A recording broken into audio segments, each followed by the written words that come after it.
have a ball, one and all, come to Anaheim. Cheer, let them know we're here. Good Monday morning, everybody. And guess who's with me? Todd. How you doing? Sir. I'm doing good. How about you? All right. We had a slumber party last night. Todd spent the night at my house, so we're doing this early Monday morning before we both have to get to work. Yeah. The problem when we do this is we always go to work in each other's uniforms, which is odd. Yeah, it doesn't work for our employer. It doesn't. Then we got to meet up somewhere, change. It's a waste of time. But anyway. But the flapjacks are always good in the morning, though. Yes. Yes, the flapjacks are great. Love me some flapjacks. Do you like what kind? Do you like banana, blueberry? What do you like? I actually plain. experimented with my daughters when they were younger, when we used to cook in the kitchen or cook breakfast in the morning. So I would just take a regular pancake batter, throw like a couple eggs in it, and then a tiny bit of butter, and then actually yogurt, strawberry yogurt, and mixed it up, made it really, really good. Not too runny, but it would come out with some really, your favorite word, moist pancakes, and they were very delicious. I love the way moist just rolls off the lips. 80% of women hate that word, but just listen. Moist. I'll tell you what, 90% of men hate that word too. It's disgusting word. That it is. Anyway, before we get started, you are listening to Halos in the Infield podcast network, where a bunch of guys get on every single day and talk about this team. It's not even worth talking about. But we get on it. It doesn't deserve our time, but we give it. It doesn't at all. We should have stuff about like hairless cats and stuff like that. That would work. Yeah, it would work. But this podcast network is brought to you by Noble Ale Works, just outside Angel Stadium and the Honda Center at 1621 South Sinclair, where you can get discounts on us, Halos in the Infield, just by mentioning HITI, Halos in the Infield, and also by 714 Tickets. 714 Tickets, the price you see is the price you get. Get 10% off using the Apply Now code when you order your tickets, just by mentioning HITI, Halos in the Infield. That's us. Hey, Todd, tell us a little bit about Mezzo's. Mezzo Calzones, this 27th of July, we are having a tailgate where you can, with every purchase, get a free t-shirt, sell the team Artie. Plus, you can get free garlic knots, 15% off of your order. And we're going to be there most likely for the not only the tailgate to hang out and talk to you and have a good time, and just try to get through this Angel season, but to pick up your bobblehead. It's a Mike Trout bobblehead night at the game, so if you're going to the game, go over there. If not, hang out with us, and we're going to be doing the game live from Mezzo, so should be fun. I'm doing my Frisch brother impersonation. The other one's talking, the other one's going. Yeah, exactly. I love that. I got to get that down better. I got to practice. Yeah, you do. So, Todd, okay, we're kind of just getting together. We haven't hung out together on a show for a while. Kind of getting our brains together on what the hell we're doing here. Mm-hmm. As far as being not just observers of this team and I guess you could say reporting to everyone here of what we see and how we feel about it, but also what we think, how we feel as fans. Where is this team headed? What have we done already this past half of the season now after the All-Star break? Lost 2 horrific games, came back and won on Sunday. What do you think, Todd? I mean, it looks like what were we 10? We're 10 games back now. And what were we, like 41 and 55 or something like that before the All-Star break? Yeah, it's like to start the second half, they look like they did before with Ron Washington basically coming out, and I've never heard another baseball manager use this excuse, but saying that they're tired. There's not, it's laughable to think that they're tired. And when they come off of 6 days rest almost, and you're turning around playing an Oakland team, last place, has nothing to play for. They're not trying to win. And you give back-to-back just terrible performances. And up until the 8th inning, it was going to be a third straight. It was going to be a sweep out of Oakland forever, And thankfully, they won the last game ever played against Oakland. But you're talking about an all-time record in Oakland of 237 and 288. So it's not like that's a place of prosperity for the Angels, but still, you have a better team, granted on paper. But Oakland just goes to show you, man. Organizational wise, we thought we were they were the bottom of the barrel. We really are right now. Didn't look like it at all. Yeah. It goes to what I get off of that, especially this last series. All I could think about was that these guys aren't playing in the right headspace. Their heads are not in it. Yes, this team needs a lot of work.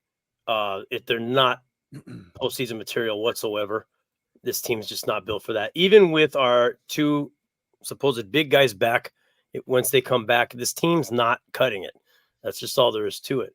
Not to sound negative or anything. It just is. I mean, the beginning of the season was it this steam train just gaining speed and going with these two guys, and they got hurt and we slowed down. No, it's just not enough.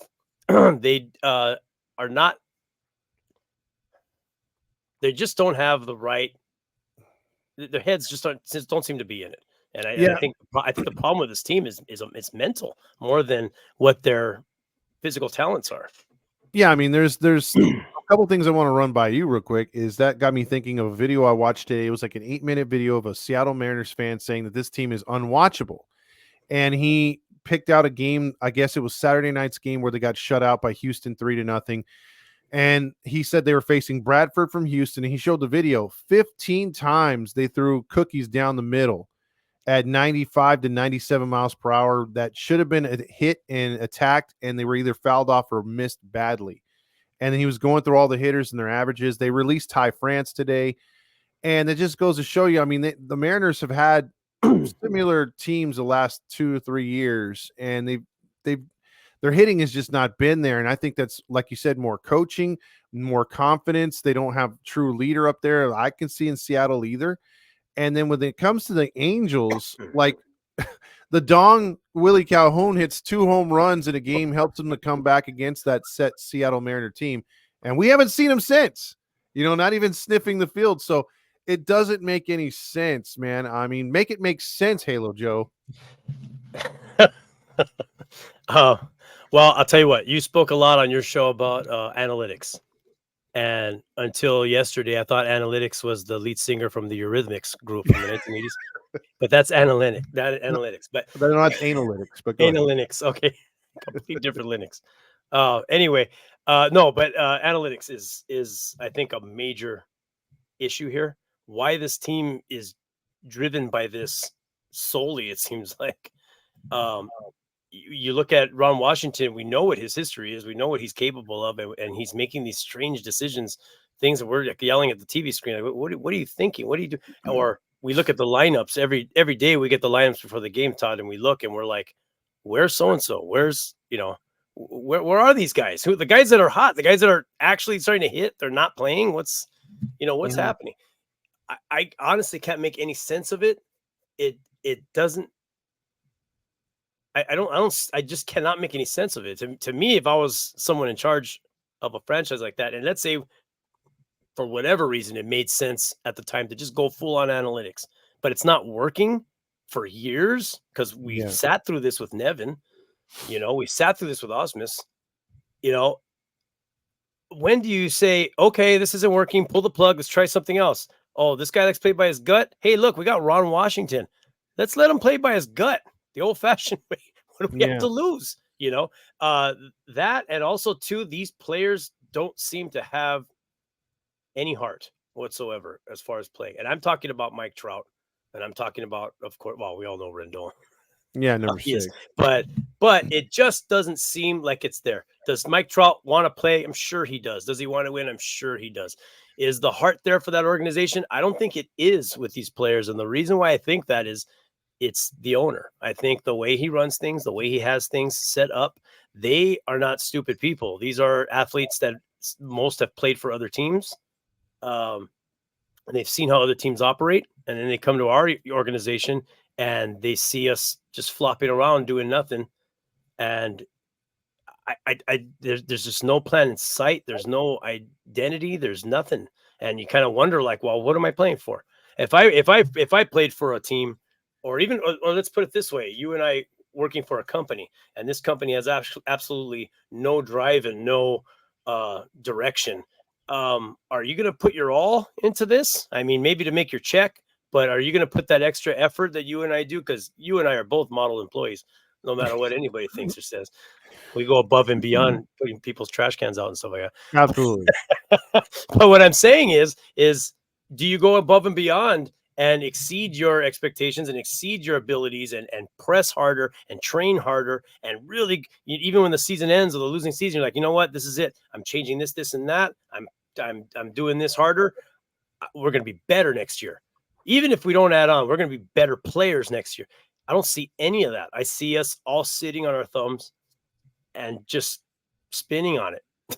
Yeah, it feels like going through the motions because I mean, you could see how this team it reacts to certain things. I mean, look, just I know the analytics are a big part of it, but look how you get one side extreme of emotion to the other.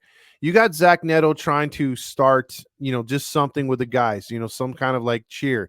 Some guys it works, sometimes it doesn't. Brendan Drury doesn't want to do anything. Just he looks miserable playing the game of baseball. Doesn't have any kind of charisma whatsoever. Then you got a guy like Mickey Moniak where you want to tell him, hey, shut up. You're acting like squid. You're barely batting 200. Yes, you get a home run. Well, that's nice, but that's what, 3 out of your last 40? No, you need to get more consistent before I see you celebrating. So that right there, then you couple the analytics to go back on your other point, the fact that, again, analytics comes down to the person running the analytics. There's not a book on how to exactly do analytics. It comes to the guys you have running it. So they all have their different interpretation, their different stats, their different numbers, and they combined basic numbers all into one thing that fits their criteria for their team, for their players. So we can say, hey, analytics isn't a math. It's all up to the interpreter, whoever's running the thing. So that's why under Artie's pay, do you think we have the best out of the best from analytics? Hell no. So I think you're getting what you get riding the analytics train too much and with the type of quality of analytics that we're running. Yeah. That's like having a t-shirt company or a logo company and you're using Microsoft Paint to do all your professional logos, which I have perfected, by the way. A video game that you'd remember back in the day, Mario Paint. There you go, Mario Paint. Isn't that the one with the mouse? I think it was the only game that came with a mouse back then. Yeah, never got that. That mouse is probably like $80 right now. Everything's so overpriced for that stuff. But anyway, yeah, exactly. It should be used as a tool to kind of leverage a little bit of your decision or think like, okay, well, this makes sense number wise. How am I feeling about what next move I'm going to make? It feels like they're just going off. I don't understand where that comes from. And I don't understand. I mean, there must have been some deal made while signing a contract for Ron Washington. Like, hey, look, this is what you have to do. I don't get him even agreeing to that. I think they took advantage of him being a lifer and the fact that the way he went out wasn't the way he wanted to go out.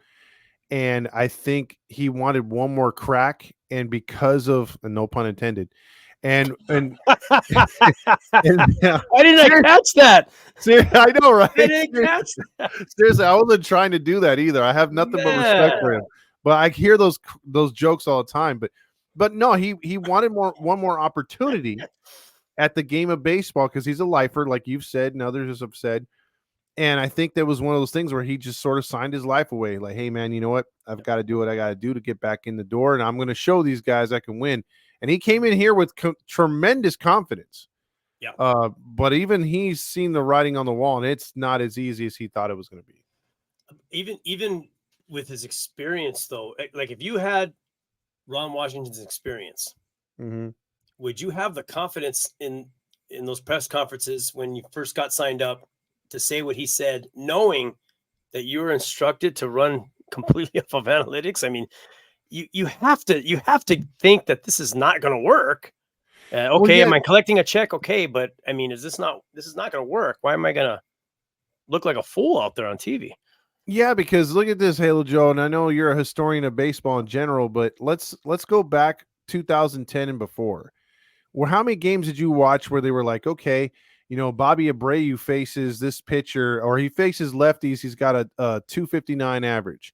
Against righties, he's got a 307. And I think the manager for the Yankees is going to play the percentages, and they're going to pinch hit for him because he's got a lower average. That's the only analytics, if you can call them analytics, that I went by back in the day. If the numbers don't fit, you must have quit. You got to make a change. You got to change things up. This righty faces lefties, he takes them out much stronger. So instead of going lefty, go with a righty, and it'll work just in case they try to pinch hit or whatever. And there was times that's all I had to go by, dude. Like seriously. Yep. Now it's so convoluted. There's like millions of stats now. Yeah, it may have just, that's part of the culture now. It just got out of control, and that's just how everybody runs everything now. It's ridiculous. It's, in my opinion, ruining the game. I think it's, even the talk about taking the umpires out and having strikes and balls called by a computer or whatever. Even if we're able to do that precisely, taking the human element out of the game, to me, kind of ruins the game. And when you have the human element as far as making the call, I mean, Ron Washington should be sitting there knowing the pitcher that's up on that mound for the other team. And he should know, like, okay, this guy's up. Who are they warming up? Oh, they're warming the lefty up or whatever to go up against his. That's when you make it's a chess game, And that's why I love baseball. I love chess. It's just it's a strategic game, all strategy. And then whatever happens. It's up to the players if they pull it off or not. But speaking of chess, let's just say you're a magnificent chess player and you're like in one of those board games where it's like in New York, or, they sit down. Yeah, I saw that. But let's just say you're playing this chess, Todd. But let's just say you're playing chess and I'm right next to you and I'm your analytics guy, and you're facing a guy and you're like, hey, I've won so many chess matches, but I'm like, hey, don't make that rook or whatever the names are. Don't do that move. I've got a better move because I've crunched these numbers. And you're like, well, I've got a gut move here. I'm successful. I know how to jump his Wookiee or whatever, right? Okay. But I'm a Star Wars reference. Yeah, I don't know. I don't know what they call it. It's a Wookiee. Yeah. I'm going to call it that from now on. Circle gets a square, whatever you got to call it. Anyway, I'm just saying it wouldn't be right, because that takes the element that changes the entire game. There's no team in making a decision. I feel like you've got a manager and then you got like guys in the booth, 10 or 12 other guys that are co-managers. How much of this do you think is just money on top of money too? Like you said, you got all the managers upstairs, you got everybody involved, their hands are in on it. Everyone's getting paid well. This is a money-making thing. It's all business. So yeah, I mean, are you supporting other positions too? As far as, has it just grown into this out of control monster of people making money, and it's all hands in when it should be just a manager making that decision, But correct. I mean, that's the overall problem with it. The Angels, I think, are leaning way too much on it. You look at the success of other teams in the league, though, Todd, and you think to yourself, are they more even balanced off of gut managing, I guess you would call it, and analytics? Or do you think they're just lucking out better than other people? Or they have more talented players? I think it's a combination of both. But you can definitely see what teams have gone the right way and which ones haven't. And you could tell in game situations, the times you're not obviously, just what's going on here, where you're not really questioning, you can actually see real baseball moves being made. You could tell by the organizations too. I mean, I don't see why they continue to push analytics in a way. I mean, I think it has a place in the game now, unfortunately, but I don't think it should be the overbearing decision on everything. And I think with all these teams that are in trouble, they're lending their hand to analytics and just taking, almost like you said, the human element out of it, because, if everyone's got their hand in the cookie jar, there's no cookies left and no one's able to control things. So it's sad because it changes the way that the team could play. I mean, who knows? I mean, yes, this team has suffered a lot of injuries, but what if we're not relying on analytics playing the best that we've got?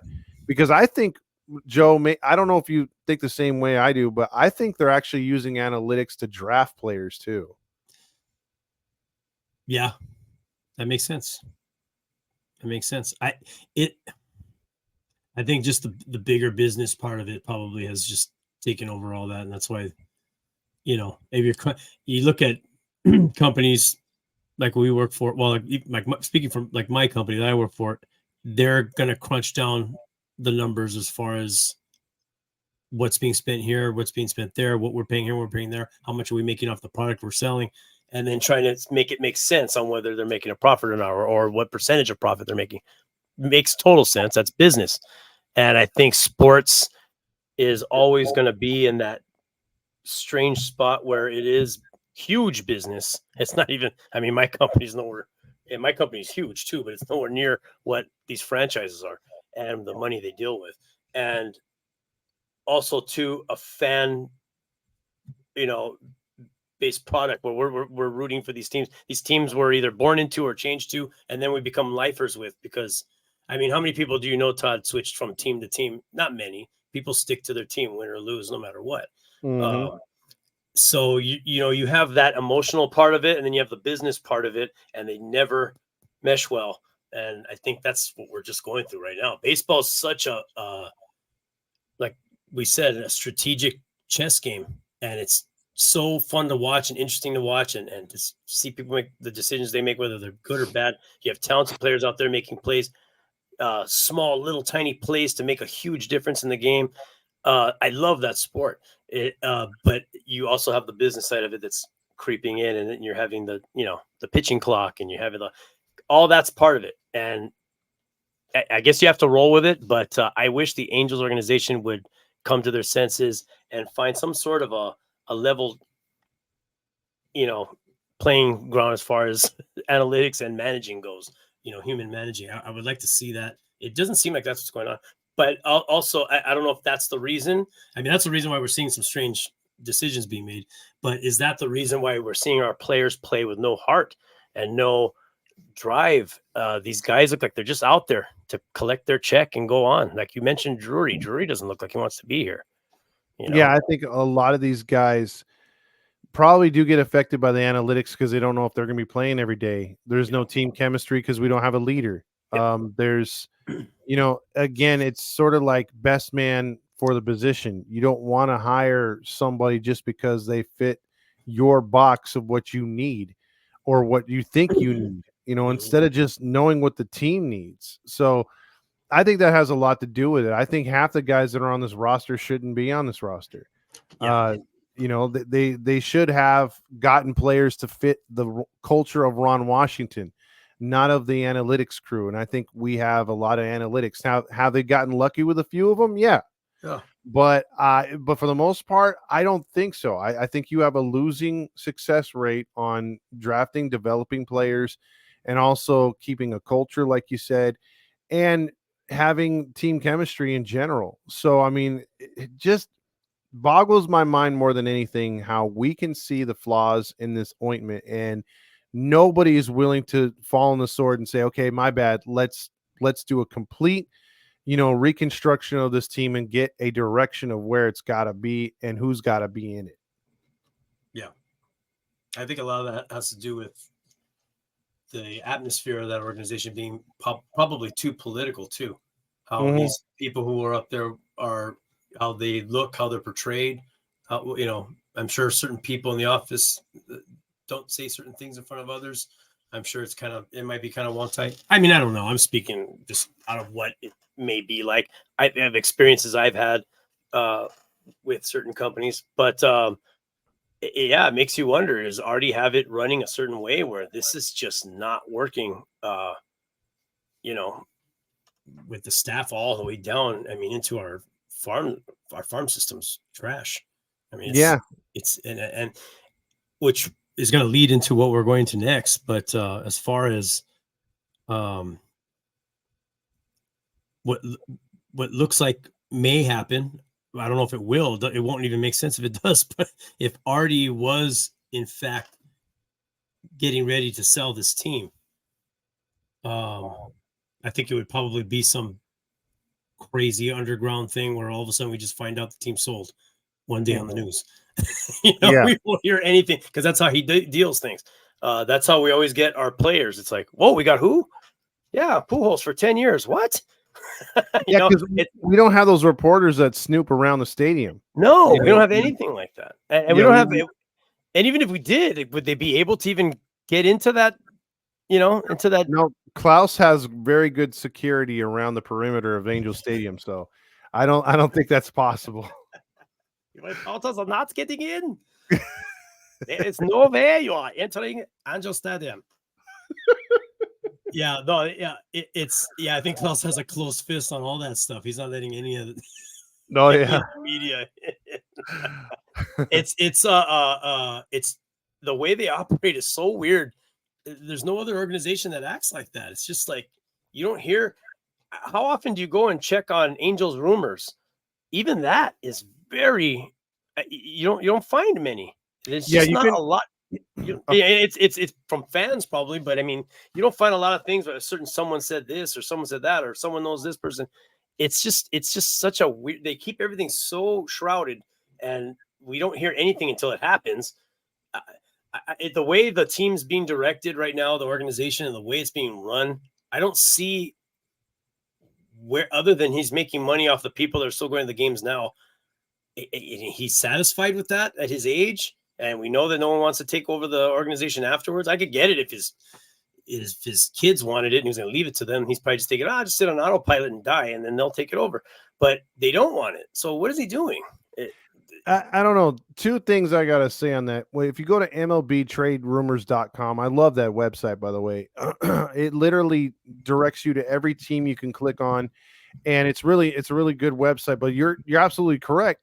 Like there's not much that comes on the Angel side, if at any. It's mostly like injury stuff. There's nothing like there's really no speculation. I haven't seen them speculate on MLB trade rumors since Garrett Cole. That's when I was following that thing, and I was getting speculation and stuff and people writing about it all the time. But to get to your next point, the end game for Artie Moreno, I don't know what it is, but obviously I think it's something big to what benefits his family, whether they're trying to push another company, whether they're trying to keep their holdings or whatever. There's some end game with the Angels that doesn't involve the Morenos, but is going to lead to the Morenos' future success. And it's got to be a part of it. So I don't think the unfinished business and the winning aspect is an importance anymore, because we would have seen a about face and okay, I've got egg on my face. This team is not where I had it. We've got to change. And they would have changed for the better. They would have pushed in a direction to get this team better. I think it's more along the lines of what you brought up. Like, hey, man, I'm still getting honks to the stadium. I'm still making money hand over fist. The TV deal's coming. Let's cash in, baby. Woohoo! Exactly. High up the fireworks. Yeah, I could just hear them. But oh man, it's hard, man. It's hard as a fan to sit back and watch this team being run like that, knowing that there's just no. I mean, other than just lucking out, but even so, like I've said it before, our only chance of winning is if we luck out. We got these few players that just played great and we started winning games. Mm-hmm. But we've had two generational, phenoms that you and I have never seen before. Mm-hmm. And we've done nothing with that. We've not, like, season after season tried to correct whatever went wrong and fix what we need to fix so these guys could get into the postseason and win. Can you imagine if we built teams around Shohei Ohtani and Mike Trout and got into the postseason and just got on this, this dynasty run? My God. It was how right dare there you, for them. Joe? As an Angel fan, how dare you? And I've got to call you out on this, because we wouldn't have these multiple, and I mean multiple, bobbleheads and T-shirts and other things with Ohtani's, face on it, or Trout. He's squeezed the bet. Yes, it's pathetic. And think about this too: the World Baseball Classic with Trout and Ohtani in it got the biggest ratings. It was, the Japanese highest rated show ever, or rated sporting event. And obviously the Dodgers are going to be in the playoffs this year, so Ohtani's going to get huge rating. Angels could have had that. I mean, they were the number one baseball team selling merchandise because of him in Japan. Go figure. So, there's so much. There was so much potential there. I don't understand why they just. It's not like they. It didn't seem like they tried really. They just threw money at Rendon. They just. I just don't. I don't know if they thought those two guys were going to carry the team, because I always hear the excuse, well, they were hurt on and off. Mike Trout and Ohtani never really played together for a long period of time. That's true. They were both hurt on and off, but you don't go into planning your team around these two guys having perfect health. You never know when these guys go down or something happens. Well, I'll always throw it back to football real quick if I could, Joe. Yeah. I mean, speaking of the 49ers, you could have Jerry Rice and Joe Montana on probably the New England Patriots back in the day before they got Brady and they got good, and they were wearing those old 80s jerseys. They wouldn't have won anything, because in that sport too, you need a defense, you need an offense, you need a team. Just like in baseball, you need a pitching staff. That's great. We had two generational players. We had no one pitching around them. Ohtani was hurt most of the time pitching wise anyway. So you have to add pieces and have a supporting cast, and the Angels never did that. Look at Dan Marino. Yeah. He never had the exact support he needed to get him through, and never won a Super Bowl. Yep. I don't know. It blows my mind. It's like having Kane and the Undertaker on your team. You go into the Royal Rumble and just blow the whole thing up.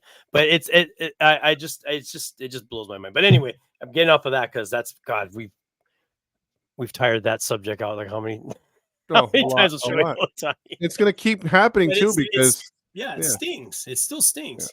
Yeah. It still stings. You know what? I saw the Locked On Dodgers guy, and he popped up on my YouTube channel. My YouTube channel thing was just running, and he popped up, and in his background, he has, you were mentioning bobbleheads. He has shelves of bobbleheads, Dodger bobbleheads, tons of them.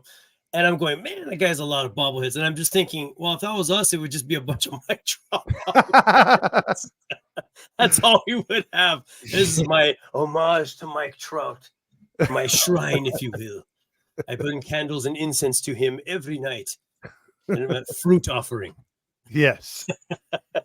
And that's all we have. So, we have the Mike Trout bobblehead coming up, right? Yes, we have another one. Throwback. Can't wait. Gosh. We should have Mike Trout door knockers. So you hang on the door, and he has like a little, like his two arms are in a cast. And we've created just about everything else. They got the gnomes. Lawn gnomes. Everything. How about the Mike Trout water wiggle? That would be nice. Take his cap off and his hair just kind of. Why not? I think we should. One other question before we wrap it all up is, you mentioned this on your show the other day, relocation of teams. Mm-hmm. Do you think this is this is the last time we're playing the A's in the Oakland Coliseum, that toilet bowl of a stadium? And, but I got what you were saying. I'm looking at it. I'm thinking, well, who cares? It's the A's. I don't care. But I get what you're saying. It is sad to see these teams with their fan base.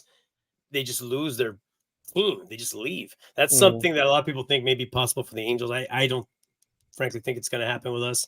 It doesn't make sense. I don't know why you would move out of the second largest market unless you're moving into the first. Yeah. So it doesn't make any sense to me. I think the worst case scenario would be already moving this team into LA County. But that would be the extent of it. I would think.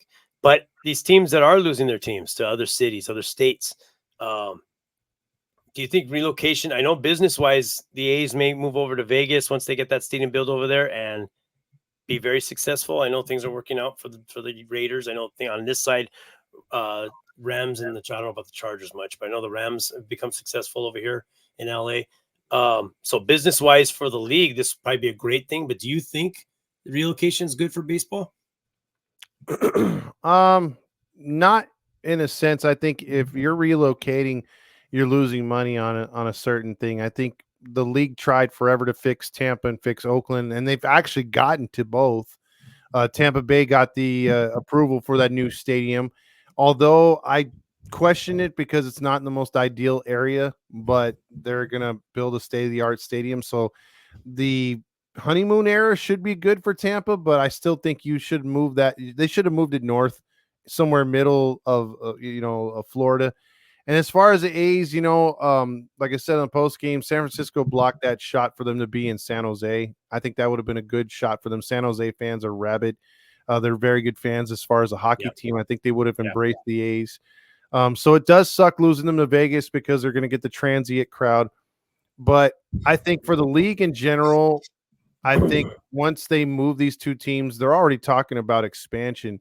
So I don't think any other team's going to be really relocating. Because Tampa Bay was the last team I had heard before Oakland that would have went to Montreal. But I'm hearing, Utah and what is it called? The Nashville. Nashville. Yeah, for as far Portland fell through because that city's in turmoil, and then you got Montreal that lost favor with the league again when they were getting some close. Utah's come out of nowhere because they're going to get the hockey team. They're going to have NBA, and they have the area to build it. Nashville's been on the MLB expansion list for a while. They've wanted to put a team there for a while, so I think we're definitely going to get 2 new teams for sure. Yeah, it's a mess when that happens. I get the whole. It may be better for the team money wise and what they're making. I'm sure the owner's probably licking his chops, thinking we're going to Vegas. I'll tell you what. Personally, going to Vegas, I was at Vegas during playoff season for the NHL. I think it was Edmonton against Vegas. I think at the time, and the game's on, huge screen. We're at this food place out on the strip, and we're just hanging out eating. Big old giant screen. I'm watching the game. Nice atmosphere. I mean, everything around there's nice. And then the people there were just, it didn't seem like anybody was into it at all. It was weird. It's like your home team's playing. They're playing down the street. It's right here. It's like, why are you screaming? Why aren't people wearing Ducks jerseys? I mean, I'm sorry, Golden Knights jerseys and walking around crazy with shirts on. It's nothing. But the majority of the crowd walking around Las Vegas are people who don't live there. Yeah, I mean that is, but it is with the Golden Knights. They got a fan base because they do have a good fan base because they're established. That's their team. That's their hometown team. Whereas the Raiders come in, it's like, no, I'm a Chiefs fan. I moved from Kansas City or something like that. Yeah, and I think if Nashville gets a team, they'll light it up. They'll have the support of the South. The one thing I'm intrigued with, Halo Joe, to sum up this whole thing is, I'm looking forward to when that does happen, the realignment, because the realignment's going to be crazy. I think, what they kind of did a preliminary on it, and we'd lose the Rangers and Astros. They'd be gone. And it would be a totally complete new West division. Utah would be in our division, I believe. So it'd be pretty crazy, Yeah, our division would change. That would be very interesting. I don't think it would do us any good because well, I think it would be us, Seattle, Vegas, and Utah. That'd be the West. If we can't win that division, I think the question is all those teams thinking how excited they're going to be being in the division with us. Because they're just going to wipe the floor with us every time they play. We got Angels today. Yeah. We got unfinished business with them. Unfinished business with them, just like already has with everything else.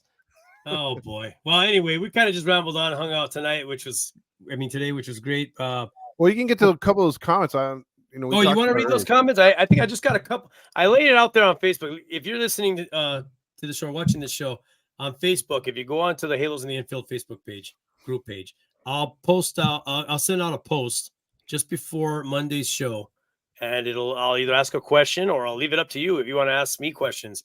And you guys go ahead and comment on there, and I'll read them on the show. Give you your 5 seconds of fame. But let's see. Where do we have? Let me pull that up here. Yeah, I think I only got a couple of them. I posted up, and nobody's talking. There's not much to say anyway, so I can't blame them. We got a comment from Steve. I hope I'm not mispronouncing your last name, but it's Krabbe. I want to say Krabby, but I know it's probably Krabbe or something like that. So, but anyway, Steve K. Sorry about that. Hope I didn't mess your name up there. He says, sad when the last place team has the chance to sweep you. It is sad. And they almost did sweep us. but they did win the series, so it's just as bad, really, if you think about it. And then we have AI Arnold or L Arnold. Mm-hmm.